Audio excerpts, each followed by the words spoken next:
excited. I got a bit excited because I thought he was going to jump on the feed with us, but he said no. He's only going to go live in the chat. Simon, g'day, Simon. G'day. How you doing? You're not bad. Yeah, jolly good. We've got no one. There's no one in the chat, but the most important thing is that you're here and I'm here. I'm here and I'm awake. Yeah. Only just. So when, how's it going? When does your clocks go back? Next weekend, I think. No, forward. You go forward. We go forward. We're the same weekend, aren't we? G'day, Dave. Possibly. I think are we not the same? I think we are the same time, aren't we? Wow, I'm on holiday. Sorry, we're on the same weekend. Are you on holiday? I'm on holiday for 4 weeks. Sorry, look at that rookie error. So we can, we can do anything. I'm in no hurry. Forced lockdown. Yeah, does that mean you're not going to work? It means, well, what's interesting is, hey Kubrick, how's it going? Hey Kubrick. What it means is that we got told today by the Prime Minister that we've got 48 hours before we go to level 4, which is basically a lockdown. 4. Yeah. So does that mean that's only when essential services are open and stuff? Yeah. And supermarkets, and the usual, what you would expect an essential service to be. So that's going to be interesting because we had since Saturday we had 36 people come down with the coronavirus extra. Yeah. We're up to 5,000. Wow. But the problem is that because we're not testing, that 5,000 is only the people who were who've actually been diagnosed as having it. So they're the ones that have been in hospital, basically, because anybody who's not in hospital is not being tested. So okay. I know 3 people currently who've got it. One of my team, his daughter has it, probably. But obviously, when he rang, they said, no, we aren't testing him. So in effect, the 5,000 people that have been identified are the tip of the iceberg. Yeah. And actually, if you've got we've probably got 500,000 people who've got it. Yeah. Or 50,000. We've got an order of magnitude of people who are carrying it around and you've no idea. Yeah. And I've got to take my hat off to the government for having the guts and the courage to close us down. They basically want to do the best that they can. I was a skeptic for a long time, but it's really easy to pass on, because you could pass it on before you've got it, and 2 meters sounds like quite a lot, doesn't it? We're in sort of 2 meters. You're not supposed to go within 2 meters of other people. Well, they're telling me if I take my dog for a walk, I have to stay 2 meters away from people. Yeah, and you can only walk individually. So you can't. Yeah. You can't.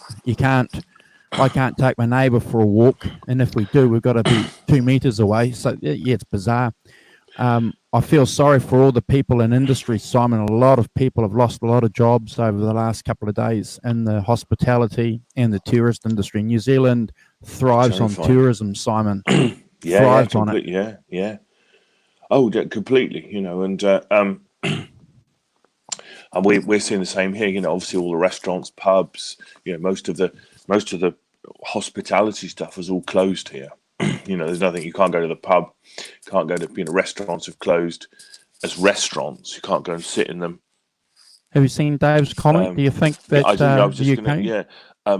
I think eventually the UK will get locked down more. Yes, Dave, I do. I think this week, because probably could be any day. I mean, I think what they've been trying to tread the line in doing so far is saying to people, behave yourselves, and actually what's been happening is that people are not behaving themselves. You know, I mean, yesterday there No. were pictures of, I saw two sort of disparate things, but pictures of people, like probably 200 people, you know, a crowd, you know, like several hundred people outside a Tesco store. Yeah. Right? And you're thinking to yourself, never mind 2 meters away, you're all bloody, you know, they're all huddled together outside the doors, you know. You're thinking to yourself, that's not 2 meters or anything. And Snowdonia National Park, which is in North Wales, which is like, you know, a bit like the sort of Highlands of New Zealand, you know, sort of Yeah. very picturesque national park. It had the busiest day in living memory yesterday, with people Crazy. going there. And you're going to yourself, you're fine if nobody else is there, you know, as you say, you can walk around on your own kind of thing. But if you've got thousands of people all turning up, you know, I mean, you think, what are you doing? You need to stay at home. Well, they had some photographs on online, one of the dailies, Simon, and some nightclubs in Auckland City open on Saturday night and Sunday night, and people are saying, "Why the fuck? What with young What are you people? doing? Where's the responsibility there for the owner to say we're closing the nightclub?" I know, and I saw that in Australia where the police were having to go and clear the beaches, weren't they? Yeah. You go, what? Do you not understand? I mean, I think, you know, that especially the young. I mean, Kubrick Lover makes a good point that the people, there are young people doing spring breaks on the beach in California, in Florida, you know, doing the same sort of thing. And Wow. it seems to me that, you know, that the things, you know, that obviously I read quite a lot about it and, you know, try and keep up with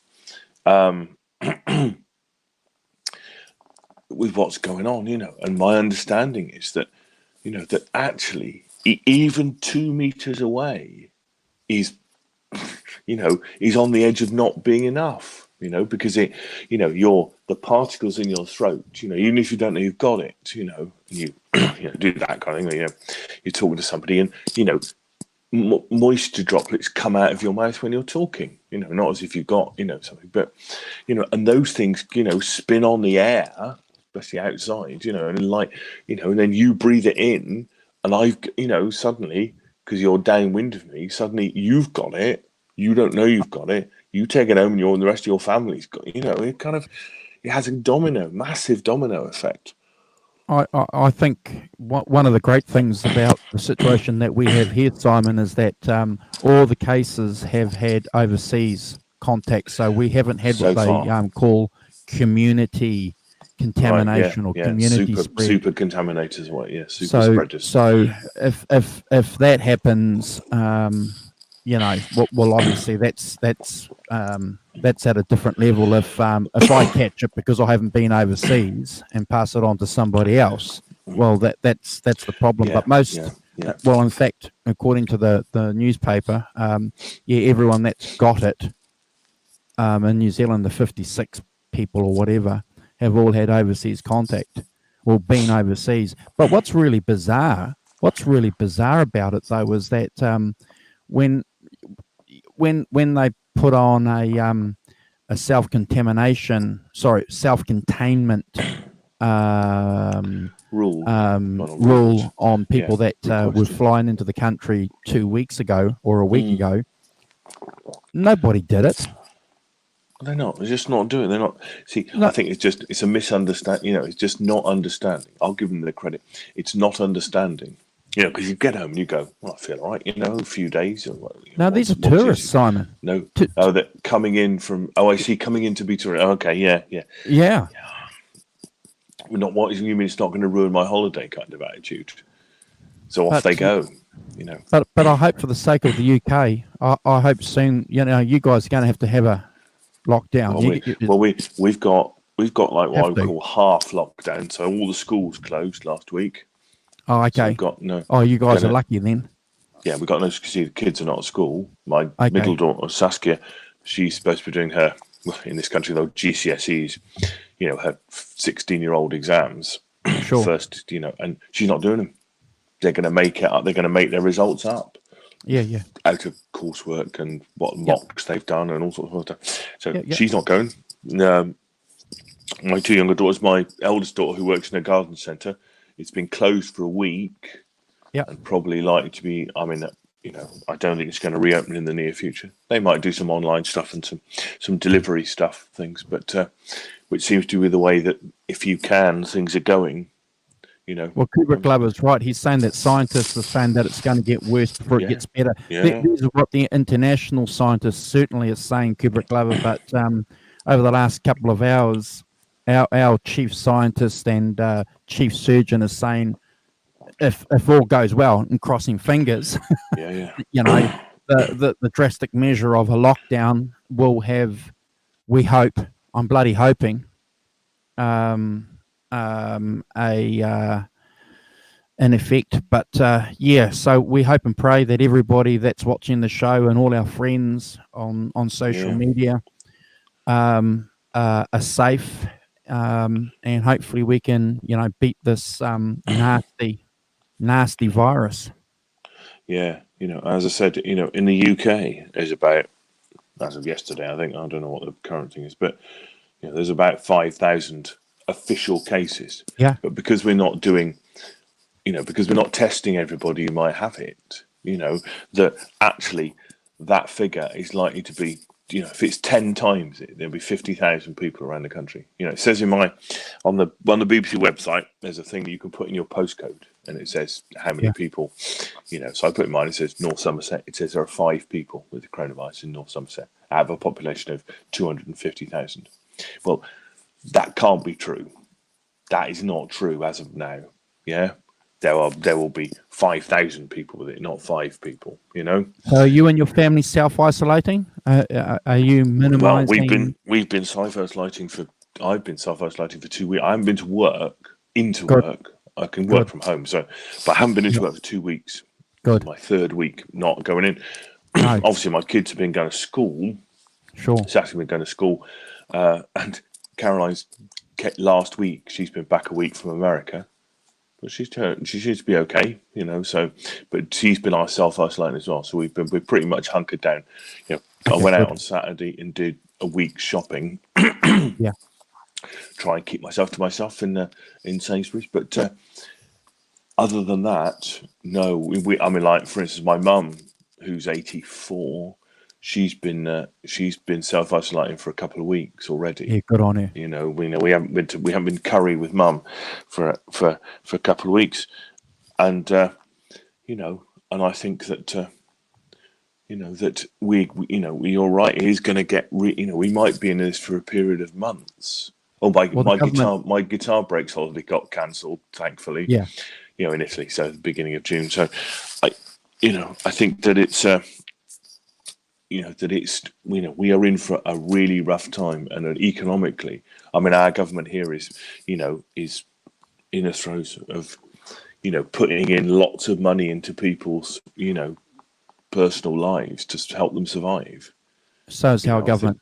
Our government's come out with some great packages over the last couple of days. Yeah. I get paid on Wednesday, and after that, my boss is hopefully going to. He's got reserve funds, but he's going to certainly can he tap into government funds? Yeah. Oh, yeah. The government's made the official package went from 9 billion, and you got to remember we're only a small country, so 9 billion to 16 billion. So, but I feel sorry for the old people. They've made it quite clear that they don't want anyone that's over 70 out and about. They released that on Saturday. Yeah. They don't want anyone who's 70 walking around. So, but absolutely. It's terrifying. And I think that we won't get political, Kubrick Lover, but we take your comment on board. Yeah, what I will say about that is that to ignore the science. To ignore the experts, the people, in epidemiology and epidemics in general, the spread of them. Good morning, Guitar Hack. How you doing? Hope you're good. Hey, see, Guitar Hacks.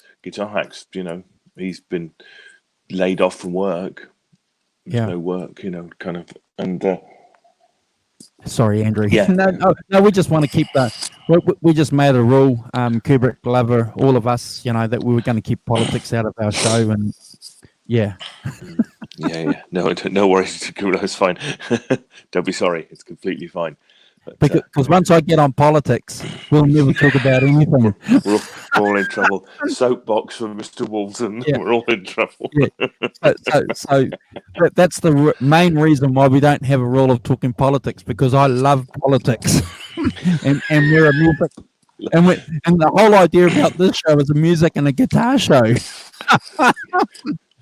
You try not to be a politics show. Yeah, that's that. I think I agree with you. I think it's dangerous territory. It's easy to, but, I would say that, as I say, what's been happening musically and guitarally from Simon? The interesting part is that I had a couple of days off last week, holiday, because I work for the government, the British government, so in one of their departments. So although I'm not a frontline worker, so I can't send my kids to school, even though I threatened them with it, which is quite funny.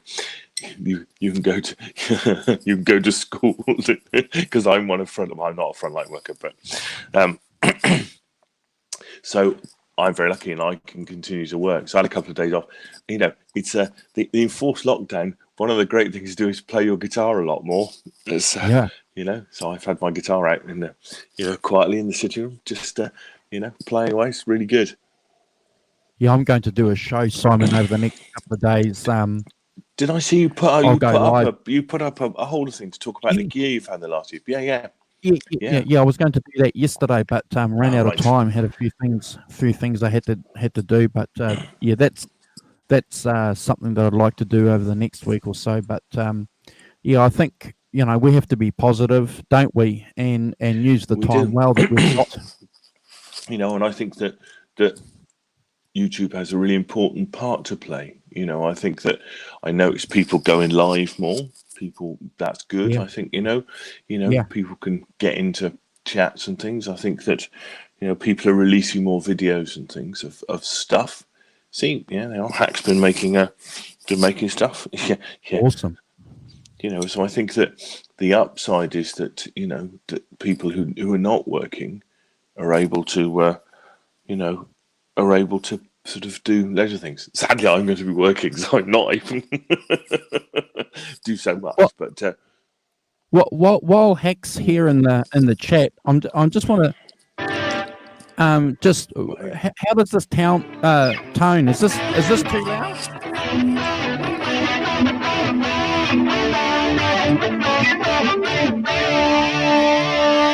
Is that too loud? I don't think that's too loud. That's too soft, isn't it? Maybe you could come up a bit, but hey.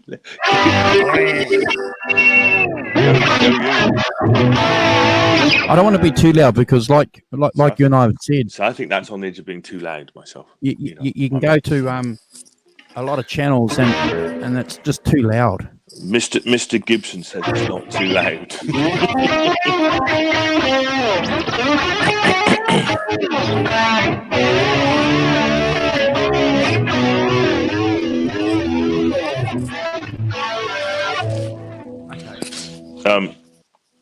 I'll lock that setting in. Yeah, I was going to say, Kubrick Lover's got a question about what you're playing and what you're doing. Telling me a signal path.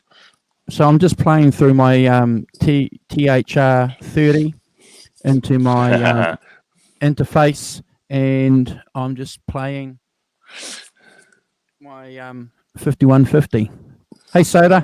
Good morning, Metal Soda. How you doing? Hope you're all right. Soda will love that.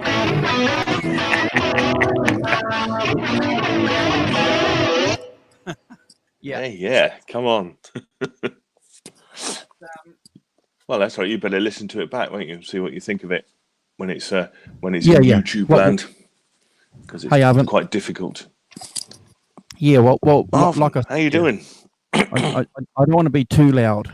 It's just horrible sometimes. You go to some channels and it's just too loud. As I say, I find quite often I turn the playing down quite a lot on my Yeah. volume. If I'm watching it on my iPad, I sort of flick up and down, which is my stupidity. But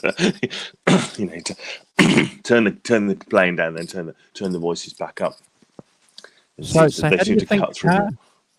how do you think guitar shops and music shops are going to fare over the next 3 months? A lot of guys are saying that they're not going to sell guitars, they're not going to buy guitars, anything secondhand. Simon, they're not even going to go into guitar centers or rock shops, and they're just going to keep away from.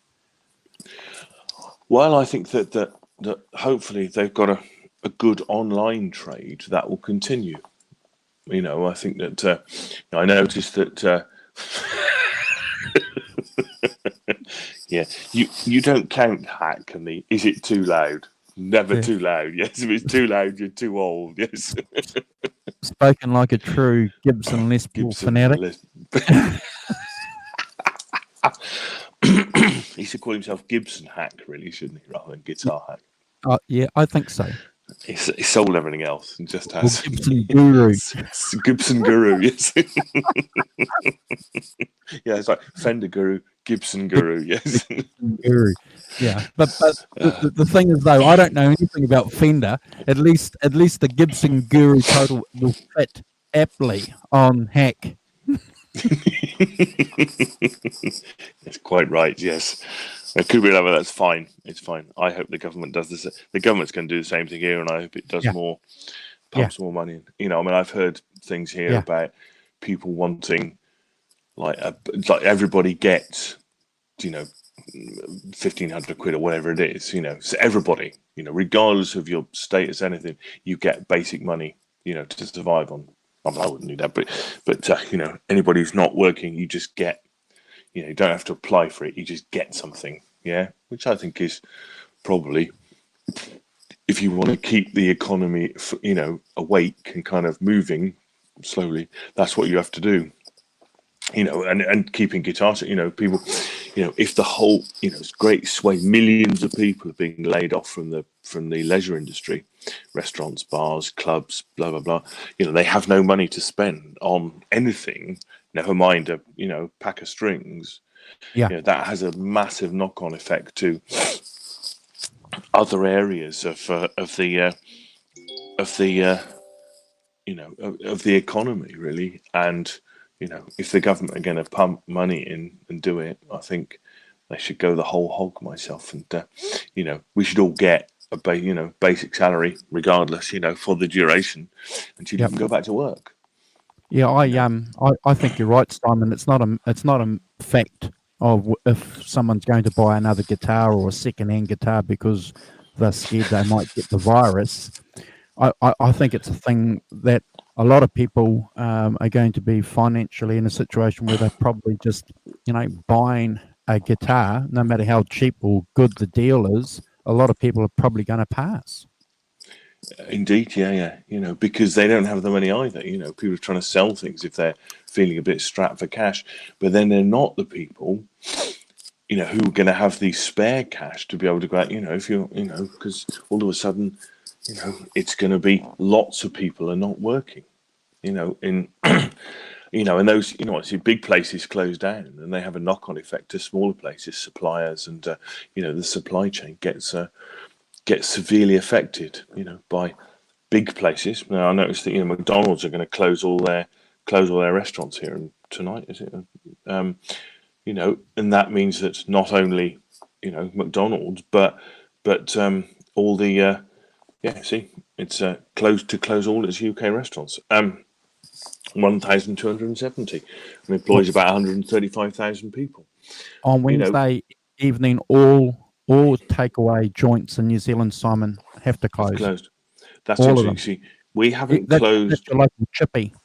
Yeah. See, now we've not, up until now, we've not had that. Restaurants basically can stay open to do takeaways.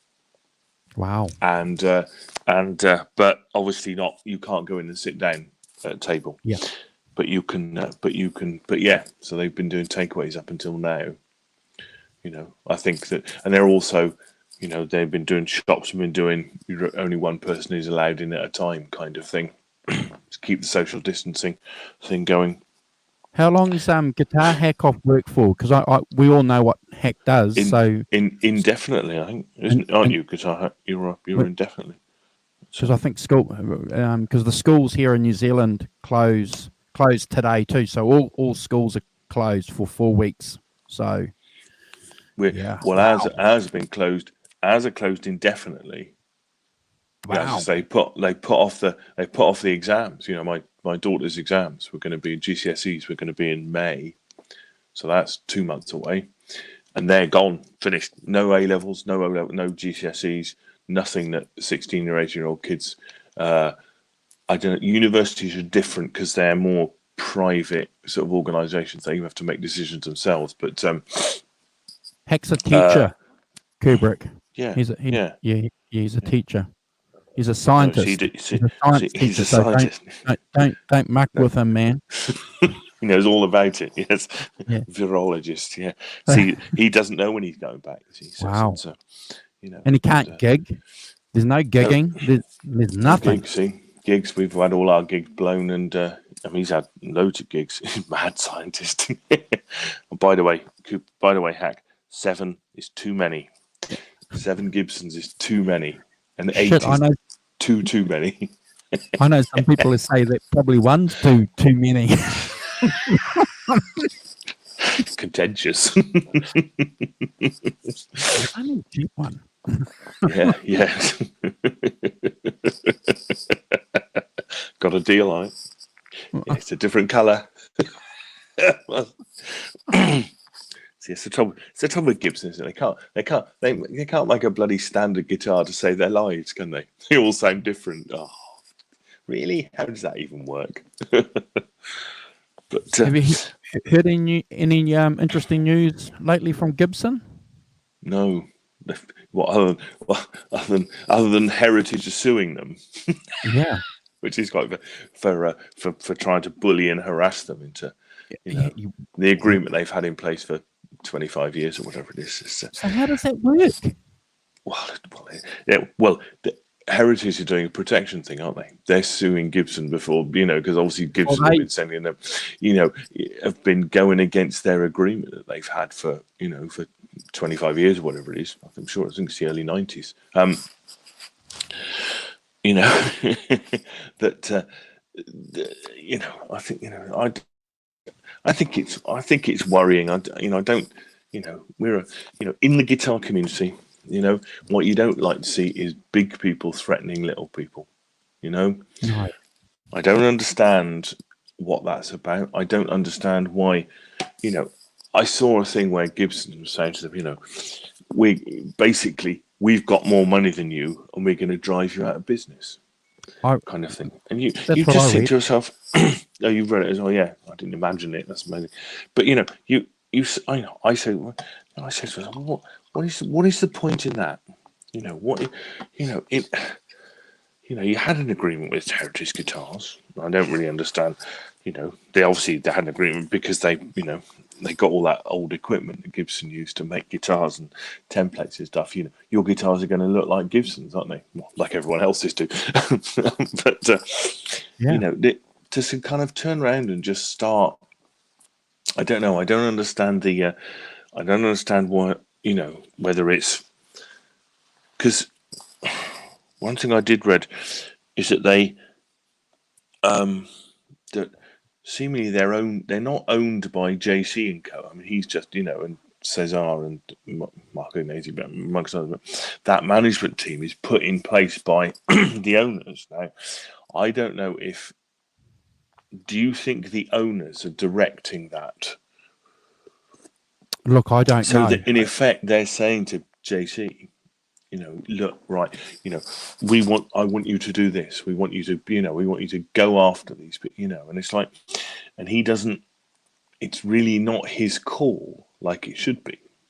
Well, you might remember I asked you that question a while ago when we were talking about Mark's silly comment, and I said to you, is this something that's coming directly from JC and Gibson, or is it something that's coming from from the shareholders or the movers behind the scene. And we couldn't answer that question because obviously we don't have that information. So, like good guitar fans, we're just surmising. We're coming up with theories or views or opinions on what's happening. Look, Simon, I'm going to stand by my original statement I made with you about 6 months ago. This has the potential to backfire big time because most musicians love, as you said clearly before, the underdog. Most guitar players see themselves as underdoggers because, we're not playing with the Rolling Stones like I should be. I deserve to be an opening act for the Rolling Stones, but I didn't get the break. So I'm always going to be rooting for the underdog. Yeah, no, completely. Yeah. But Hey, Vanzini. Hey, great Vanzini. How you doing? Hope you're good. Staying safe. I think that that it just seems odd to me that that they carry on with this stuff, and doing these things. As I say, that we said before on here, Fender seem to stop telling you that nonsense, and kind of just getting on, instead of harassing Sir or whoever, they're like, never hear of Fender. I did a bit of an internet search. You never hear of that. The only time you ever hear of Fender is when they're releasing a new product, Simon. Yeah, that's right. And they put out new stuff and they carry on their merry way and do, we like it or not, as the case may be. They don't seem to get themselves into this sort of drama where, Hack's written something here. Was he? Says, find him. Yes, that's right. He did, didn't he, Hack? Yeah. Yeah. Mark and the break. We all know what Mark was doing beforehand, and that's where he built his following. That's where I became aware of him. He's just an ordinary guy who has access to touching and playing a lot of cool guitars, for Norms. That's where he built his following, didn't he, Simon? So and good on you, Hack, for hanging out with him. You've had a beer with him. Fantastic. But the question Simon and I were asking 6 months ago is, and you've answered the question, obviously these guys have been scripted. They're given these scripts. They've been told to go and do it. They're acting like the attack dogs on behalf of, the owners or the shareholders behind them. Indeed. And, find it odd that you see, in November 18, the company was acquired by a group of investors led by private equity firm KKR and Co., formerly known as Kohlberg, Kravis, Roberts and Co. Now, they then, it probably is, but private equity firm. But that private equity firm, is the owners. Now they've put JC, Cesar, and etc. in place. Appointed them. But my guess is that that they are pulling the strings there. Still, they're saying to JC, "We want you to do this," kind of thing. Because if they're the people with the money, they're the people. Then that one of the ways of regaining your market share or whatever is to put your competitors out of business. If you're a private equity firm. Let me ask you this and throw the question to the guys in the chat too. So the guys that are asking this question, are they doing that because they want to maintain their market share, Simon, or do they believe that their market share might grow? Well, that's what I'm saying. That I think that they think that they can grow their market share by getting rid of the opposition. 2 ways. One, and we've seen this and we approve of this, I think, as that Dewey cheating.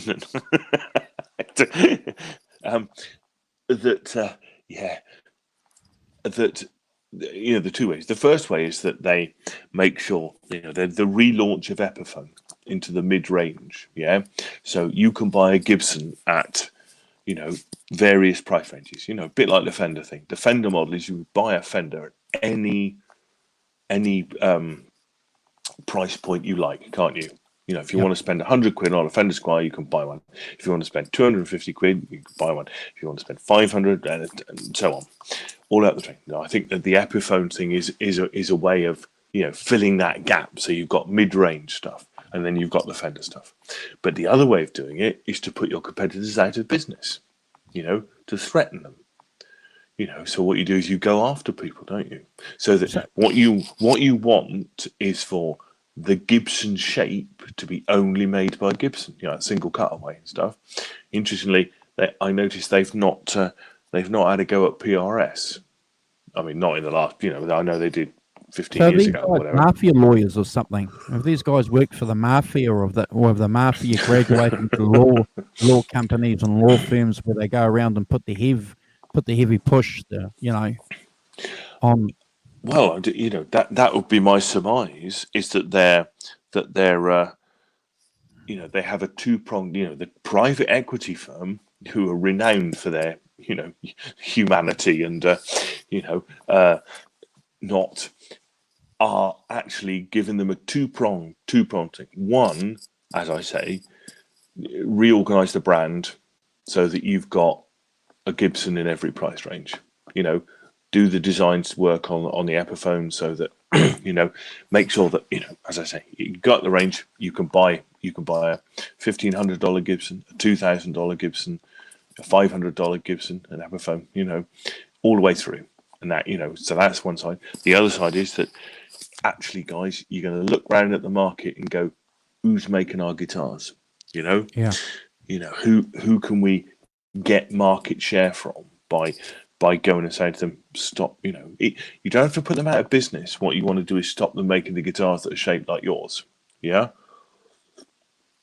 Yeah. I don't know how it's going to pan out, but, you know, it could backfire. One of the great things that we all had, and we've spoken about this many times on the chat and on shows, you know, you think of Jimi Hendrix and a Stratocaster and a Marshall stack.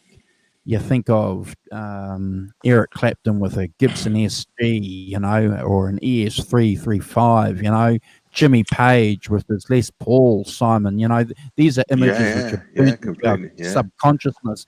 You know, I know young cats that come into work, young guys in their early 20s who are guitar nuts, and they're talking about Slash and Gibson Les Pauls, and, you know, they know Jimi Hendrix, they know Jimmy Page. And they know I've had my Les Paul at work there on the floor, and guys have come in and gone, wow, you know, a Les Paul, you know, and these aren't guitar players.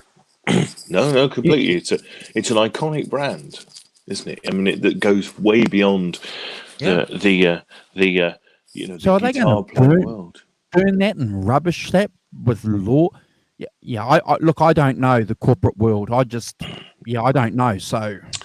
No, and neither do I. I have to work in government, so I don't know. But you know, you notice that, you know, they've been doing this since, you know, they started off in, you know, the only time they've won is in 1977. You know, they like when they sued Ibanez for copying their archstop headstock. You know, in 2000 they sued something called Fernandez Guitars in Tokyo, which they didn't win. They tried PRS in 2005. They didn't win. You know, you know, and they've tried others in the past, and they don't seem to. Interesting, they don't seem to win any of them, which doesn't seem to stop them trying, which I find a bit. So we have to wait to find out about how that lawsuit's going with is it with Dean? Kiesel? Dean Kiesel? Kiesel, yeah, Kiesel with the flying V type you of, know, yeah. You know, Weird. Yes, Hack, you're right. The Les Paul is a majestic symbol of rock, and you are biased. But it is, you know, it does go beyond. But it's true. It's true. It does go beyond, you know, the Strat, and you know, they do. Even this guy says that. Who is that guy anyway? I thought he was a Fender player. So I don't know. As I say, I don't understand the corporate strategy. Gibson seem to have a history of fruitlessly tilting at Don Quixote, tilting at windmills, kind of thing. It's that's my literary allusion for all the literates in the chat. It's it's that's what it seems like it is to me. And actually, as I've said before, I will say again, what they actually need to do is concentrate on their business. Eric got it right in the beginning. What, by playing a Telecaster hack?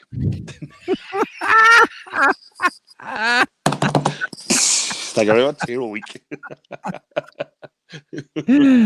Oh God, I love it. I love it. He only he only strayed off the true path for 3 years into when he played a Les Paul in the Blues Breakers, and then he played it. Happened to make one of the most influential guitar-based records ever. Yeah. Shh. Let's ignore that bit. Ignore that really important. The fact that he used a Gibson SG and a 335 in cream. These were mere diversions away from the root of the Fender, the holy grail of Fender. But he soon returned after only a few years. So you won't be visiting any music shops over the next while, testing Fender amps or Mesa Boogies? I won't be visiting any guitar shops for the foreseeable, because you arrive at one point in your life, however you feel, and all of a sudden it is pointed out to you that you're in a higher risk group. And you think, oh, sugar. Really? Yeah, I'm 61 and a half, therefore I'm in a higher risk group. And I've had pneumonia 25 years ago, but I got pneumonia on my honeymoon. Typical. Well, you know what, this coronavirus, because it loves bad respiratory systems. That's where it hooks onto. That's where it hooks onto your respiratory system. So I am I am wary of, it was a long time ago, so and I've had no ill effects as I can tell from it, but I did have a month off work. I had 3 lots of antibiotics to get rid of it, so it's quite serious. So what's your intention then during the next while? Then do some research on some amps, so that when you get the all clear, go in, and then you've got a list. You're going to try a AC15 or a Mesa Boogie or or a Victory. A Victory. Wow. A Victory. Get a Victory. Well, I've been looking at they make 2, and they make a Duchess and they make a Countess. One of them has reverb, and the other one doesn't. And I can't remember. But they're 40 watts, which is a bit too much, but they do what I want, which is have lots of headroom for clean sound. Yeah. So that, that's kind of what I go for. My PV does that. It's it's clean to really quite loud. Wow. Yeah, 40 watts. That's loud. But you play at some pretty big gigs though too. So you need to make you need to have that backup, don't you? I need to have backup. It's kind of but it's that's true. It's Harvin, you were right. Yes. You think Andrew and I are busily giving it to each other from 12,000 miles away down the internet wires. Have you tried them? Yeah. Now Sonia's here. Hello, Sonia. Yes, yeah. It was Arvin, miss. He did it. And there it is. Here's the comment there. Just saying there. See, Arvin, bad boy. Oh dear. I hope you're well, Sonia. I hope you're staying safe and out of the way. So I think so certainly because I don't know if I told you. I'm sure I told you this. I asked the question. I've got very lucky. I asked the question on that pedal show. That pedal show. The guys from that pedal show do a Monday live stream. Well, I asked the question on there about what was their idea of a substitute for a PV Delta Blues. And fortunately, I asked it and they didn't say. But because I know BV Ninja, he asked it for me because he's the moderator on that show, on their Monday show. He's the moderator. So, so you know, I'm friends with teacher, so I can, you know, so he very kindly asked the question for me. And the answer was really oh, Sonny, you running a fever, are you? Oh dear.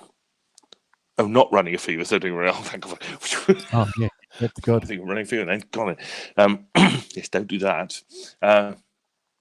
That their answer to this was, you know, Mick particularly, you know, he said, yeah, get a 15-inch cab, Yeah, which was like completely like, ooh, yeah, I'm not I'd thought of that at all. I'd looked at, you know, the combos kind of thing, and sure.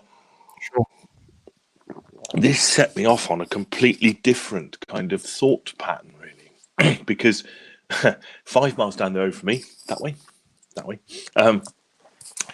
is a company called Zilla Cabs. I don't know if you've heard of them, probably not, but quite a few people have Zilla Cabs, and they're only 5 miles down the road from me. Now they make, he does know everyone, Hack, he does, BV Ninja, yeah, and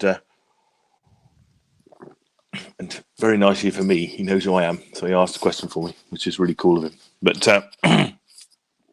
so this company, Zilla Cabs, they make cabs with speakers in. You know, that's their amazing thing. But my friend Chris Buck, I talk about a lot on here, he's got a Zilla, you know, he's got a a Victory V140, so he's got the 100-watt and a Zilla cab, and he took one of his other amps as well to have it, basically had it chopped in half, so the amp bit had a separate cab made for, and then the speaker put in a separate, so he had separates rather than a combo.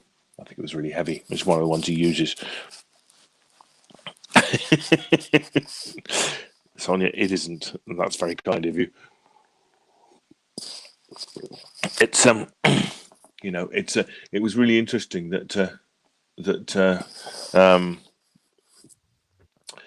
that's what he said, and so, you know, I thought to myself, well, okay, so he plays Victories like what I play, yeah, like, you know, so I thought I'd have a look, really, and those two seem to be the one, you know, to make a decision. But I've Yeah, not. Victories I are have. very good. I have I've seen a tried few one. reviews.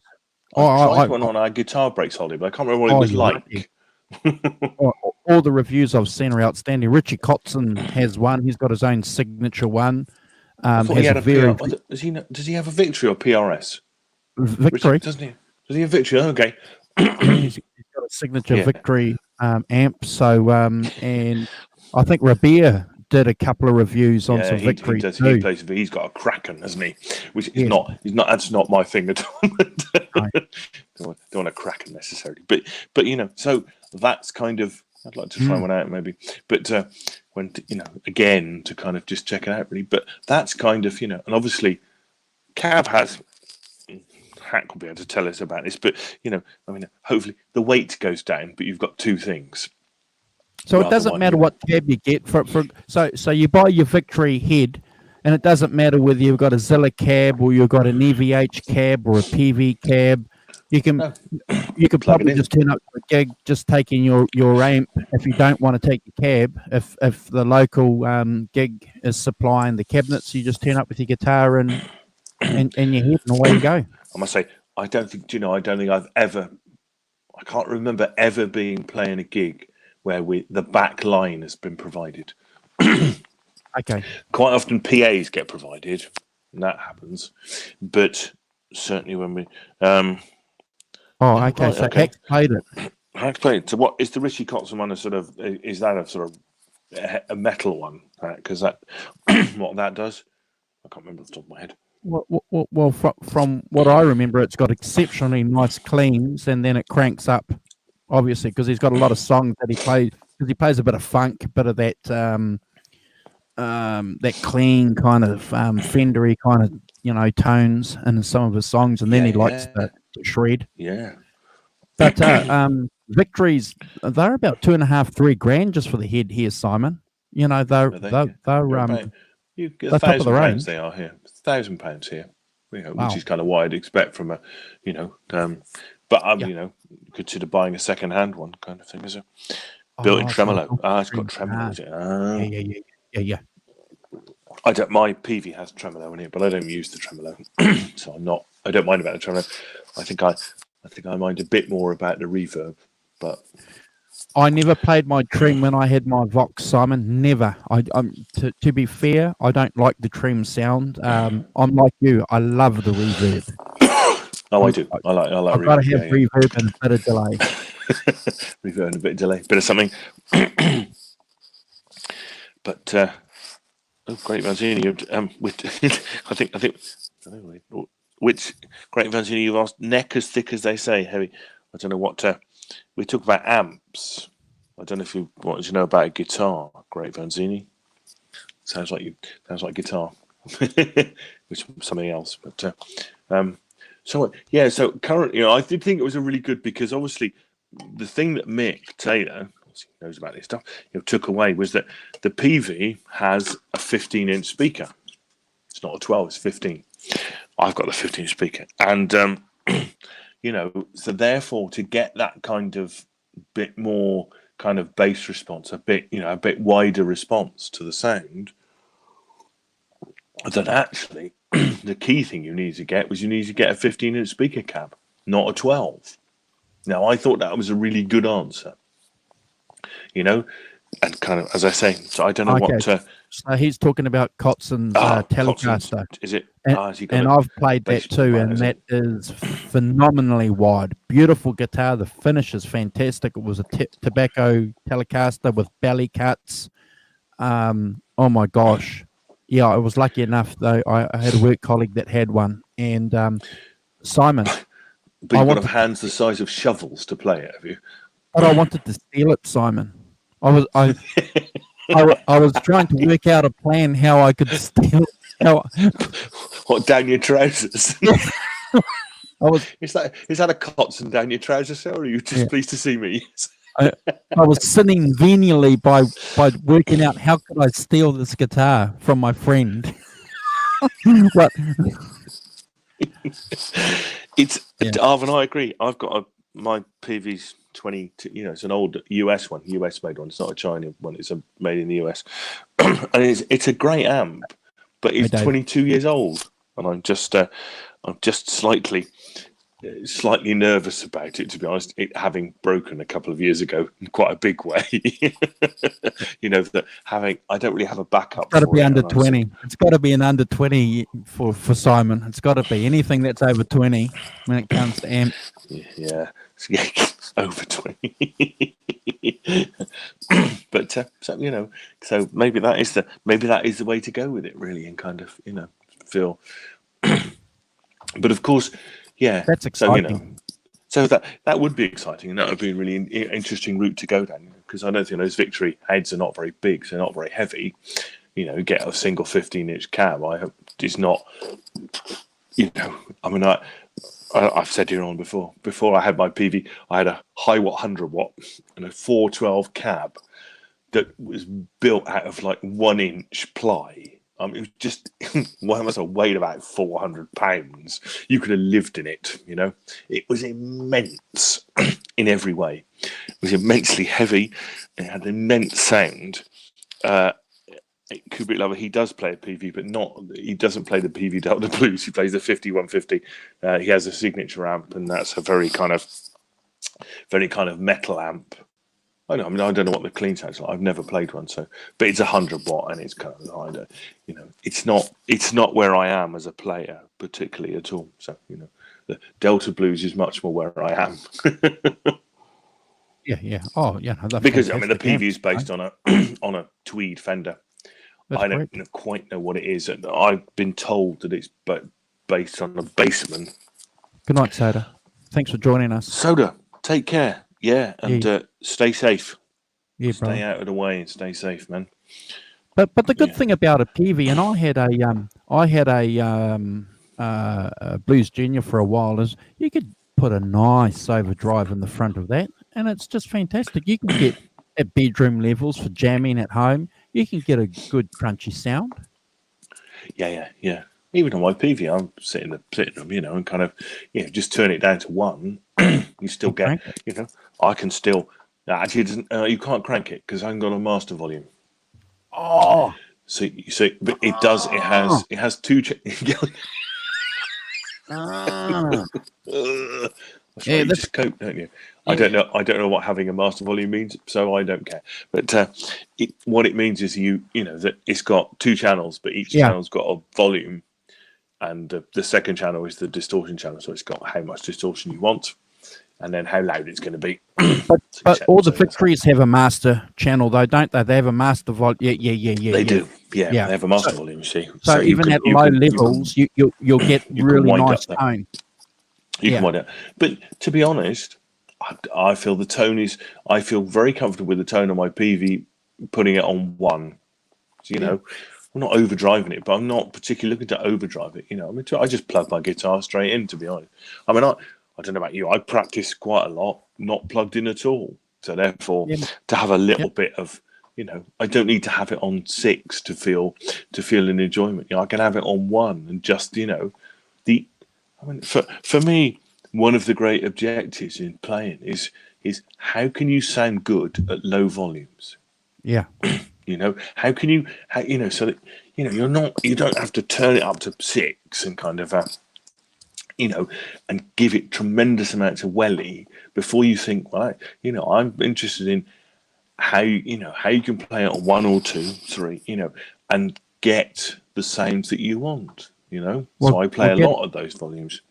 getting this aux box and putting that on with my Yeah. Marshall or my Fender Simon, it's just opened up my amps to sounds that I'd never have achieved otherwise. You know, turning my Vibrolux up to 9 and playing it through the aux box on clean, and you get that natural overdrive coming through at a bedroom level is phenomenal. Yeah. And yeah, no, I think the aux box. My impression of it is that it's not so good if you want to.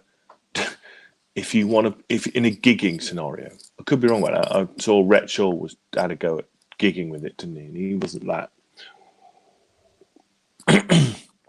He didn't think it worked that well. I don't know what he was doing, but you know, What's wrong with an Excelsior? I don't know. I don't know what is that an amp? I don't know what an Excelsior is off the top of my head. Yeah, is Is that it an an amp amp? or is it just a Francine, is that an amp, an Excelsior? I could look it up, I suppose. I could goggle it. I don't recognise the name. Okay, so Dave's getting philosophical. He's saying he hopes that they get locked. We get locked down. Yeah, so do I. No excuses for practicing.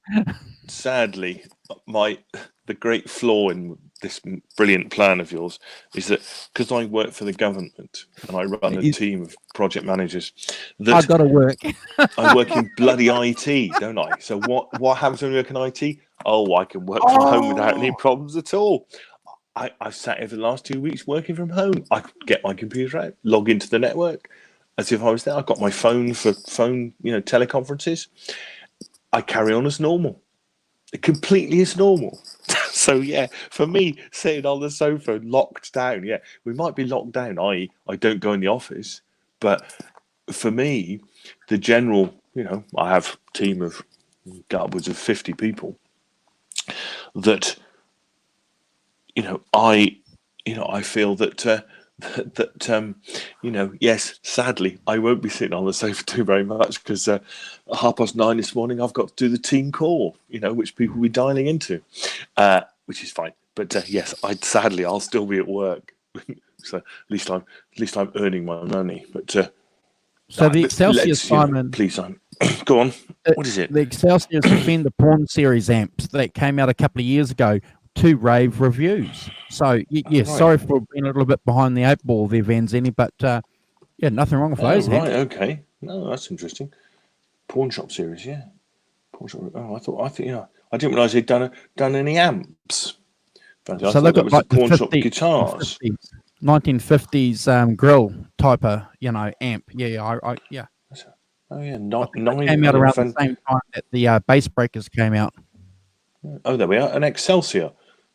Oh God, yeah, it looks pretty funky as well. Is it? I don't know. I might take a photograph of it and show it because it's there we are. Let's see if I can get a bigger picture than that. That'll be good. There we are. 15-inch speaker. That's it. Yeah. Yeah, but it looks pretty fun. Go, hang on a sec. I'm going to take a photograph of it. This is this is the analog version of Retro of vibe. retro vibe of showing. Yeah, well, yeah, look at that. Yeah. Wow, that's amazing. Might have to look out for one of those. It looks pretty funky. I presume a single channel. Just plug it in. Was it And crank 12 it up. watts? Yeah. What's it like, Graham Manzini? Does it? Is it? Don't do that. God, I nearly bloody banned somebody then. One false move, and Retro oh, vibe. right, okay. So 13 watts on a 15-inch speaker. I want to. Yeah, only 400 quid as well. You know. Yeah. So is it? I mean? Of course. Yeah. It is. Yeah. Amazing retro vibe. Yeah. Looks pretty cool. So yeah, that's interesting. I'll have a look at those, Great Vanzini. They look quite fun. As I say, I don't know. They're only 13 watts, so I don't know what that means in terms of Well, they can get pretty loud sound. because they've got a bit of headroom, so they can get pretty loud. Yeah. Yeah, one would imagine that as a if they're a Fender, then you're still in. Let's have a look. Because my Blues Junior was 15 watts, and my Vox AC15 was 15 watts, and they were freaking loud, Simon. You're like this. It has a tremolo circuit, a bright and a dark tone switch, 3 individual inputs, guitar, Wow. mic, and accordion. Awesome. I'm looking forward to getting my accordion out and playing it through. What? Anyway, so yeah, apparently you can plug an accordion into it. It's one of its features. It's deeper sound than a Blues Junior. Yeah. I think that's what I like about my PV Delta Blues, Great Vanzini, is I like the don't worry, 13, 15, 15, 13. It depends how loud, It's, That's one of the reasons why I didn't like my Blues Junior. It was too bright. It was too sparkly, Simon. It fizzed too much. Yeah, as I said on here before, that kind of that my Fender has quite a different sound to my Fender. My PV has quite a different sound to the Fenders that I've played. It has a bit more. There is a bit more kind of mid and upper punch. The Fenders seem to be kind of don't punch through very much. Am I right about that? Is it kind of I've got on my old GT3 pedal board. There's like a I don't know which Fender it is. The Deluxe Fender Deluxe, I think it is. And it is that Fender sound. And I think to myself, and when you play it in a band context, you think, how do I get this to cut? My PV will cut much more than my Fender does, which is kind of the thing that kind of puts me off about having Fenders. Really, it doesn't have, it doesn't. It's not piercingly trebly or anything like that. If you set all the controls to, the heart of the sun, or to set them all to noon, halfway, and then you play. It has a nice kind of rounded sound. There's plenty of bass, mid, and some treble. And I like that really rounded sound. That's what I really like. I've come to like. I've had it a long time, but I remember that that in the sense that Hiwatt had that as well, and it was much louder, insanely loud. 412s, is a kind of piece you cannot. Yeah, Fender EQ's mid scoop hack. It is. That's Thank you. Getting so I understand the terms is a bit tricky, but usually, well, I think that's right. The ones I've played have had that mid scoop, and I don't know. And interestingly, now I recognise it. I had I borrowed when my PV blew up. The man I took it to, Steve Treble Rock Music in Bristol. My local guitar shop is called Treble Rock, and the guy who runs it is called Steve Treble. a man with a name made for having a guitar shop. One feels. But he lent me a Rivera amp. Rivera, I think he used to work for Fender Rivera, and he made this, and it had that Fender thing. And what was weird is when I played it with played it in a gig situation, I kept turning it up because I couldn't bloody hear it. Because I'm old and deaf. That's really what it says. But it didn't have that kind of cut where it, where I could hear the cut through of it kind of thing. Great Vanzini, accordion that make your ears bleed. Yeah, heavy metal accordion. See, it's a whole new genre, Great Vanzini. You need to investigate right now. Well, AC/DC heavy metal. Well, they didn't really heavy metal. They hard rocked the bagpipes, didn't they? Yeah, but yeah, it's funny that. So Wednesday Store says the problem with the aux is you buy more amps. He's I don't know if correct. that's true. Is that true? Is that true? Is that what happens? Yep. I got my Marshall because of the axe. I had no is that desire 50 watts? whatsoever. Is that a 50 watt Marshall? Yes, 50 I had, or 100? 50. I had no desire whatsoever to get a Marshall until I got the axe. Ox. Ox box. And now all the doors are open. Yeah, it's amazing. Yeah. So for big mids to cut, get a Marshall. Oh, okay. So your your DSL 40 does that hack? Does it as more of a cut through? Yeah. As I say, I love the sound of the PV. It's just that I'm not that keen on buying a newer one. They don't seem to be quite the same as the old ones. And and it's kind of. I've got a Tony Iommi 15-watt amp. I remember when he got that. He got it turned up to 12. Too. Oh, yeah, okay. Solid state, and he cranks it. But 15 watts, 15-watt solid state might not be that loud actually. But it's yeah. I mean, there is a part of me that's interested in that. I don't know if you've come across it. There's a guitar channel called 5 Watt World.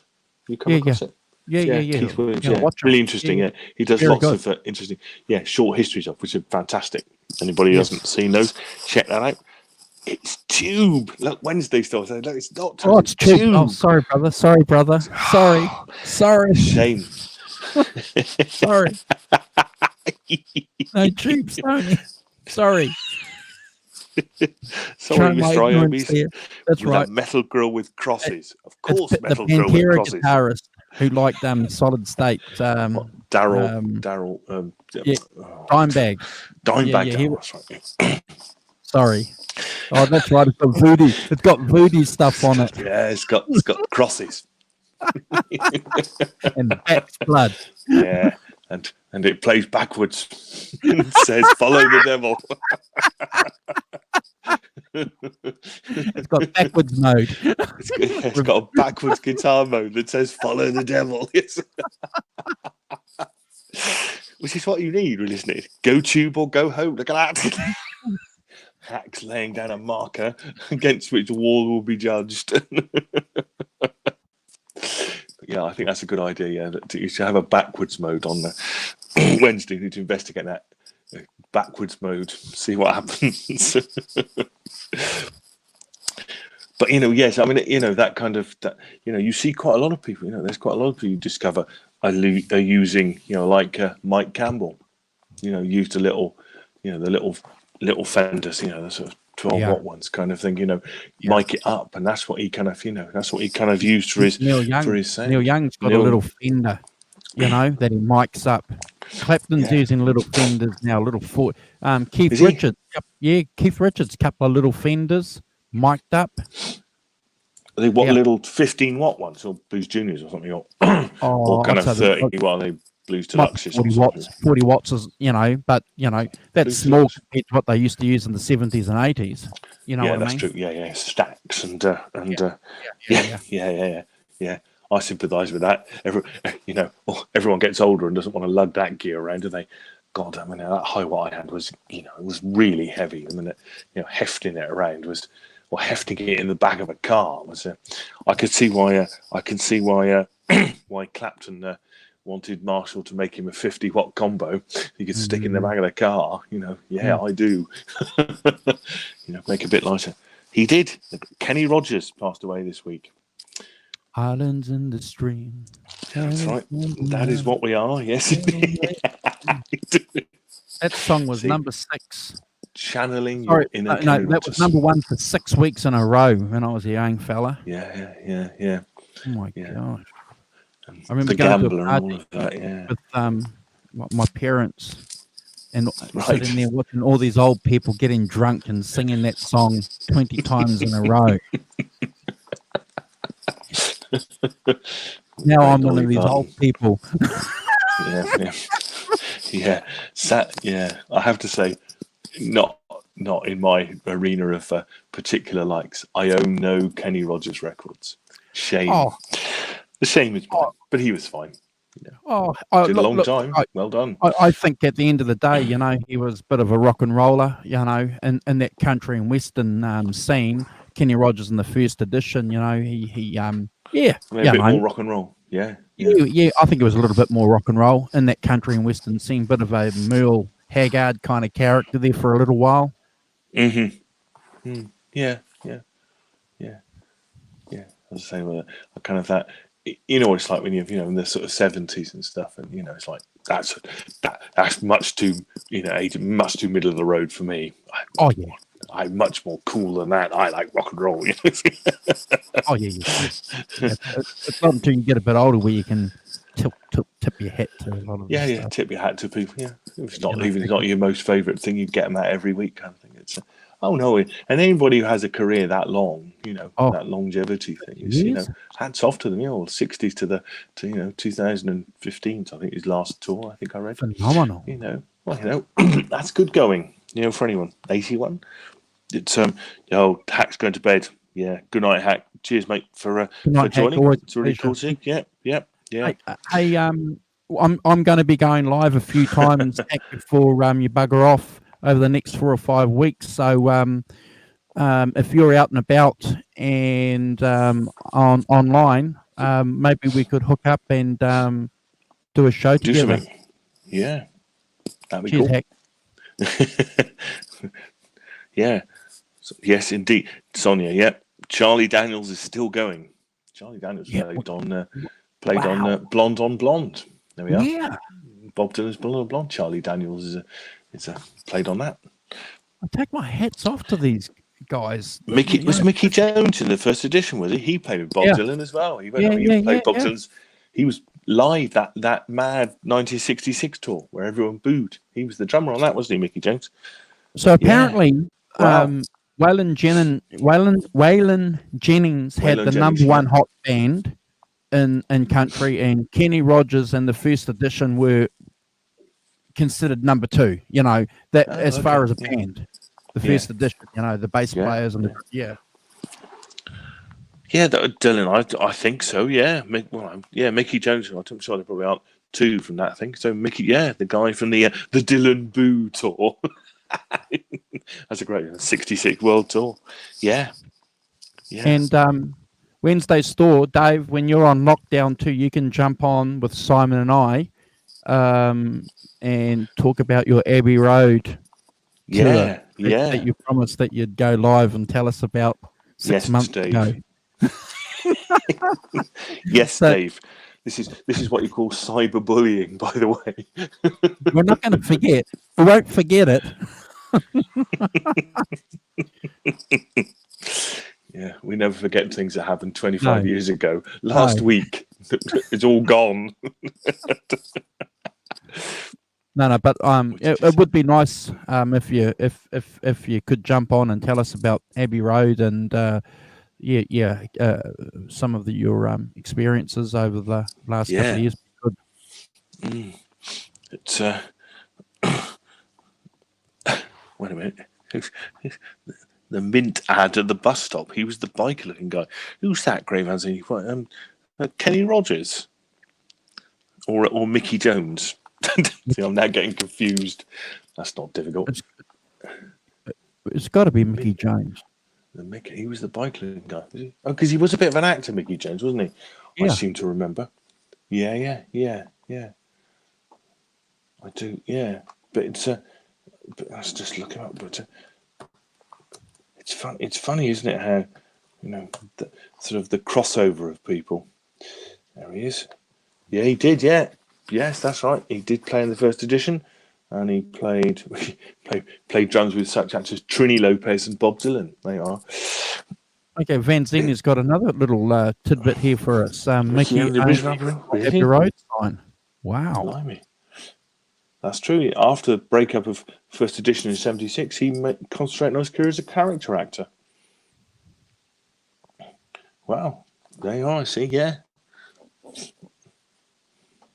That's interesting. Wow. Oh, yeah. There we are. Look. Going back to, yes, that's true. Look. He appeared as a subway bike rider, subway riding biker in Breath Savers, a commercial, and had a recurring role as Pete Bilker on the ABC sitcom Home. Yeah, so he did. He appeared in, obviously, in the Breath. You're talking about Breath Savers. Yeah, that would be the Mint ad. Yeah. So you guys, how hot was that first edition band? Is it true what I've read that they were a hot band in country? Well, obviously, founding member. Let's have a look. Who else was in them? Mickey Jones, Terry Williams. Names doesn't necessarily mean anything to me. Because originally Kenny Rogers played bass, didn't he? Did he? Mickey Jones. So yeah, well, yeah, they had a girl singer when they started. So they had core members were Kenny Rogers, lead vocals and bass, Mickey Jones, Terry Williams, guitar and vocals. They formed in '67 with folk musician Mike Settle on guitar and backing vocals, and operatically trained Thelma Camacho, lead vocals, completing the lineup. Oh, there we are. Let's see. So yeah. So did he pinch the sign, or was he given it? I don't know yet. He was recording at Abbey Road when they changed the sign. So this one, obviously, it was it was about to be. He obviously was there when if they were there when changing the sign. He obviously crossover. Okay. Said, "Do you thrown that away?" The classic. You thrown that away? Yeah. Builder. North London builder. Yeah, mate. Chucking in a skip. Help yourself. My impersonation of a North London builder. Bears no relation to actual reality at all. Okay, so one question then: if he's a North London builder, is he a Spurs fan or is he an Arsenal fan? See, that's too difficult. Abbey Road, Northwest London. Not much in it. Probably see Northwest London. If you're doing Abbey Road in sort of northwestish London, you're really talking about more like Chelsea. Oh, possibly, yeah, okay. Possibly QPR. Okay. If anyone, Queens Park Rangers, they're West London. West London. If he's a Chelsea, that'd be a headhunter. The Chelsea headhunter. Yeah. God, yes. Not the Yid Army. Oh, I did hear a brilliant story about that.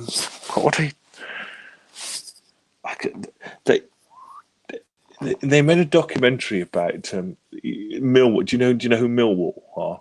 I'm a football fan. I love Millwall. I love them. Nobody likes us and we don't care. Well, they have this massive reputation, and they had this BBC. I wish I could remember its bloody name, but they made a film about this sort of supposedly this Millwall gang, and they kind of said, "What are you called?" And somebody just made it up on the spot. They call it the FUs or something, or it's that kind of thing. I can't remember exactly what it was, but they did. Somebody like said, "Oh yeah, we're the nobody likes us gang or whatever," and apparently then it just stuck from then on. We just made it up on the spur of the moment.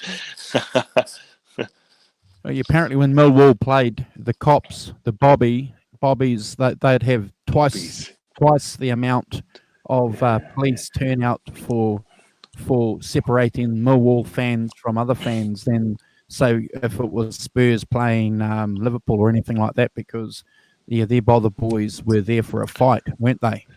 Yeah, Dockers, all Dockers stuff, and he's yeah, he did have a reputation in a war for for plenty of being quite punchy. I think is the phrase. Quite punchy. I'm a Spurs fan, Simon. I've been a Spurs Are fan you? since '81, and it's interesting because the Spurs Bother Boys are called the Yid Army, and so social media now that they're trying to get rid of that word, because these guys wear that.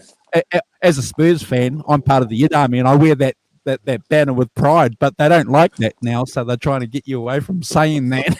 You're not. Yeah. No, you're not part of the Yid Army. Anti-Semitism has that's there is dangerous territory. But it's actually said in a positive way. It's not meant to be negative or derogatory. It's like No. Yeah. History is a thing. So Wednesday, I was talking about great documentary on BBC 4 about Ready Steady Go. Was that the best of Ready Steady Go Wednesday? wow. So I watched some of that as well. Really good. Yeah. They had one bit where they had Otis Redding. Who the hell else was it? Who was the other guy?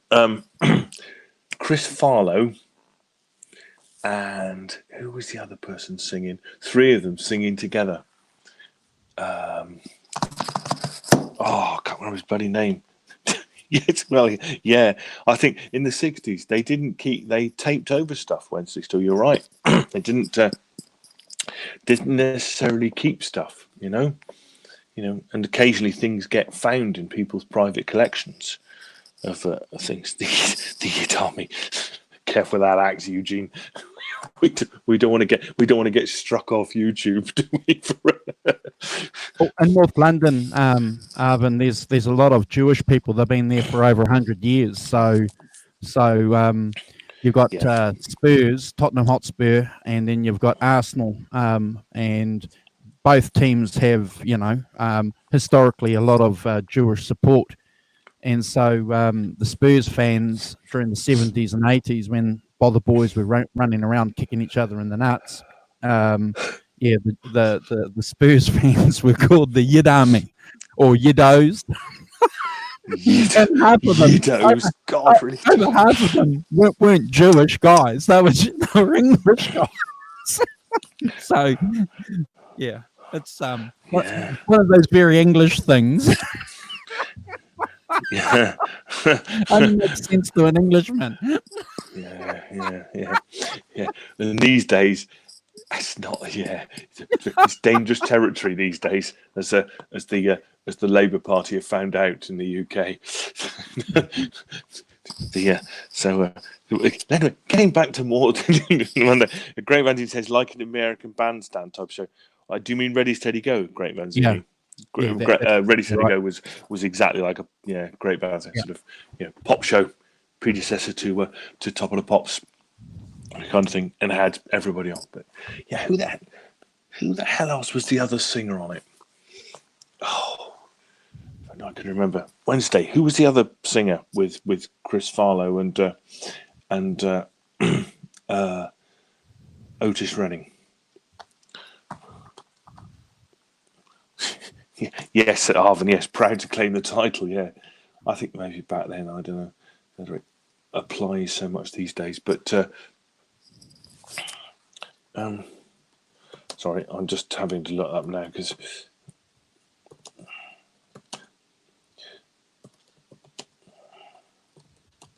Him from the Animals. yes, that's right. It was, Eric Burden. Eric Burden. Thank you very much. Yes, him from the Animals. Thank you. Yes, Otis Redding. One of England's authentic, originally wonderful blues vocalists. Yeah. Eric Burden. Yeah. Wednesday. Yes, thank you. It's Eric Burden. What a great singer he is. He's still alive, isn't he? Yeah, still going. Yeah. What a great singer. Mm. Yes, indeed. Yeah, great singer. Yeah, and Eric Burden. Yes, there we are. I see. Yeah, amazing to see the three of them. Yeah, from Newcastle, Simon. The Animals, were they all from Newcastle? Yeah. Yeah, Alan Price and Hilton Valentine. What a great name that is. That's going to be in our second tier blues. It is, English yeah. blues. And when we pull We are finger going to next- get there. We are going to get there.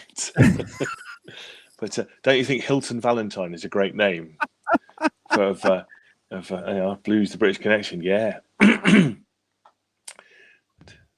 It's his. I think Hilton Valentine must be in the great tradition. There's a sort of tradition in the Northeast of your eldest son gets 2 surnames as their name. I don't know where, I can't remember where they come from, but it's kind of like you Are they take your. different names? They're not just names that he like came up with. Like No, Ringo Starr. no, They're proper they're kind of Simon no. Williams. I dubbed the Simon Williams. No, there was a tradition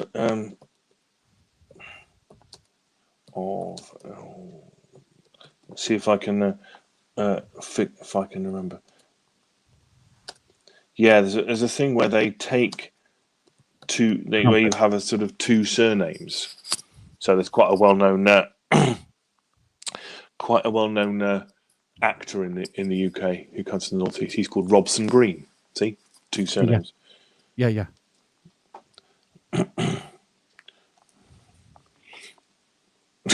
That's not it at all.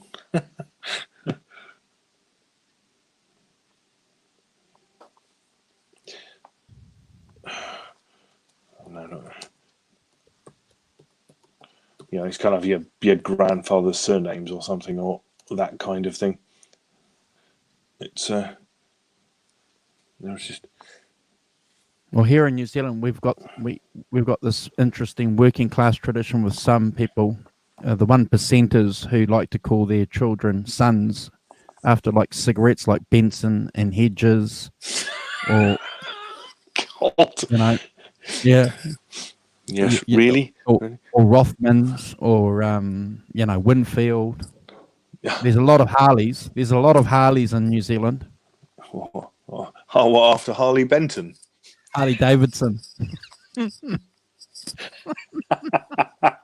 Idiot.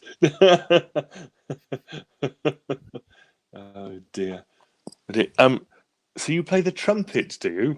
Yeah. There we are. Boom. Are you any good?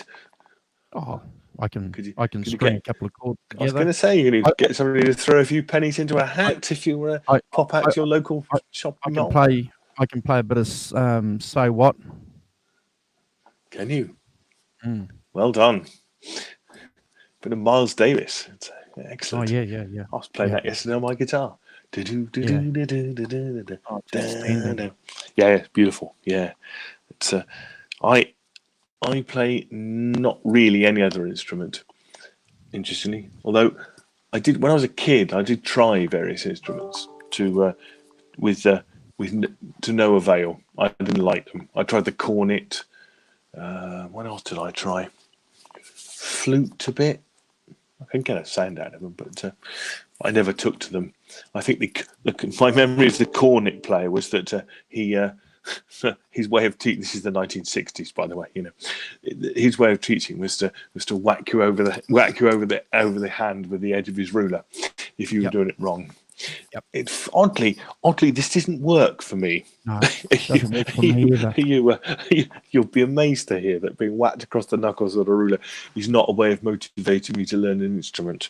No. So I never did really. I think I always wanted to play the guitar. Interestingly, what I should have played, because I did later, is the violin. I can play the violin because I could understand how to play it, how to hold the bow properly, and like almost naturally. My dad said, "You should have learned a bloody violin," kind of thing. And he was right. Because I understood intrinsically how to play it, and I could play scales on it and stuff. Almost straight. I think that's playing part of it. That is playing from the guitar, but because you understand, similar sort of thing. Up 1 2 3, across 2 1 2 3, kind of thing.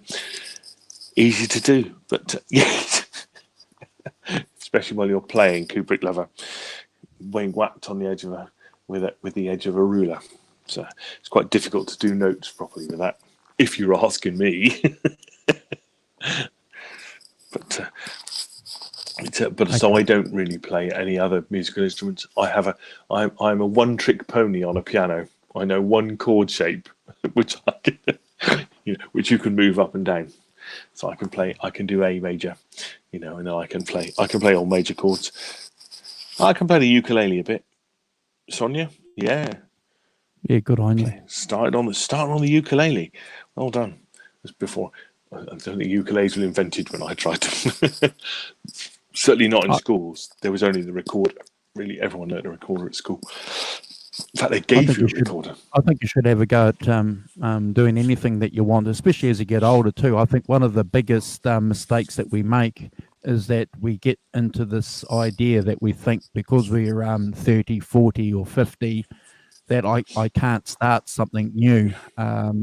That's a big mistake. In fact, probably because you are a bit older and you've played one musical instrument for a while, you'll be surprised how easy it is to pick up that second or third instrument that you're interested in. Yeah. I think that's completely right. I think that it's no. Yeah. My daughter Saskia, my middle daughter, she was teaching herself. She could play Bohemian Rhapsody and stuff like that. She just learned it off YouTube. She just, yeah. That's what comes with being 15. You just pick something up and knock it off without any problems at all. No, I completely agree with that. I think it's never too late to learn stuff. And Simon, I've got to go. I'm hungry. Got to feed you. I was going to say, do you need to feed your family? We've been going for an hour and a half. Can you hear the dinner gong being rung in the background? I'm going to go live probably today's Monday, New Zealand, Simon. So I'm going to go live later on in the week. So if you're out and about and I go live and you're on and you want to jump in, just give me a yell, okay? Yeah. What sort of time might you be doing it? This sort of time? Probably, this time. Okay. If I'm awake. or a little bit later. What's the time now? It's 8 o'clock. Maybe 10 o'clock this time or something. 10 p.m. No, 2 hours is 9 o'clock. Yeah, 9 o'clock. 9 a.m. I could probably. Yeah, 9 a.m. for me would be. It's fine. But otherwise, we'll do our normal time next Monday. Yeah. That's it. Kubrick Lovers 3 a.m. where he is. Yes. It's always a pleasure hanging out with you, Kubrick Lover. Thank you. Yeah. So thanks to, let's see who's been in the chat. We've got a lot of people. That's been really cool, actually. Thank you guys for joining. We've had, just going back to the beginning. God, it's quite a lot. Kubrick Lover. Thanks, Kubrick Lover. Take care of yourself. Everyone. That applies to everyone. Stay safe and well in the chat. So Wednesday store. Dave. Yeah. In the UK. With me. Thanks for joining in. Right. Guitar Hack. See you later in the week. Metal Soda. Thanks for joining. And Arvin as well. Sonia. Yeah, thanks, Sonia, for joining and contributing. Really good. Great Vanzini. Yeah, great Vanzini. Lots of contributions for you. That's been really cool. The question is, I think I've probably got everybody. So cool. Soda gets around a bit because I see him in every chat that I jump in. He's always around. He loves chatting. Good man. Chatting. How could he? He should come on and chat. That's what I reckon. I've given him a couple of invites, and but the invitation's there with him. All right, guys. Yeah, guys, take care. Have a good week, and we'll see you next Monday. And in my case, Monday. Please stay safe and stay inside. Would be my advice. Keep out of the way. Thanks, Grant Vanzini. Yeah. Great show. Thanks. Yeah. Simon and I, we're just two cats hanging out with some cool people in the chat. Yeah. Well, I don't have to get my kids up for school. Yes.